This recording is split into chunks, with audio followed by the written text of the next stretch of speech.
القصه ديال مروه 18 سنه اللي كانت كتواجد في المستشفى، عائله اللي رفضات القرار ديال المستشفى اللي بغى يحيد جميع الانابيب الصحيه لان تيقولوا لهم ما بقاش الامل في العلاج ديالها.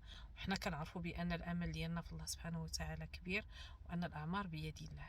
العائله ديالها بطبيعه الحال صامده وعايشه بالامل. حسب بعض التصاريح ديال المستشفى كيقولوا بان مروه كانت ضحيه ديال واحد النزيف دماغي، وكانت دوزت تقريبا 10 ديال الدقائق من غير اكسجين، وهذا الشيء كان وقع لها داخل القسم اللي كانت كتدرس فيه. فات على هذا الشيء تقريبا اكثر من شهر. هذا الشيء وقع لها نهار 7 نوفمبر 2025، والعائله ديالها الحمد لله واقفه في جنبها ومضامنه وعايشه بالامل وما باغاش تستسلم القرار ديال الاطباء باش ينزعوا الانابيب الصحيه، مساله اللي هي عاديه. فرغم الاجراءات الطبيه سكانير واللي كنوضح حوايج اخرى اللي كانت واقعه لمروه، لكن من بعد هذا الشيء كله المستشفى الجامعي في بلجيكا عطى تقرير على الحاله الصحيه ديال مروه وانها حاله ماشي سهله، وفكروا باش غادي يوقفوا لها العلاج. لكن ومساله اللي هي عاديه ان العائله رفضت هذا القرار ومن حقها، لان مروه اثناء الزياره ديال العائله ديالها كانت كتحس وكانت كتحرك، فهذا اللي خلى العائله انها تبقى صامده وتبقى ملحه على عدم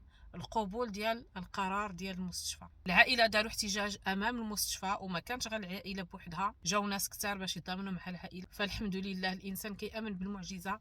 فحاليا ما عرفتش الحاله ديال مروه فين وصلت، فكلنا مروه وكنتمناو الشفاء العاجل لمروه، وكنتمنىكم تخليو كلمه في حق مروه، الله يشافيها والله يكون مع العائله ديالها.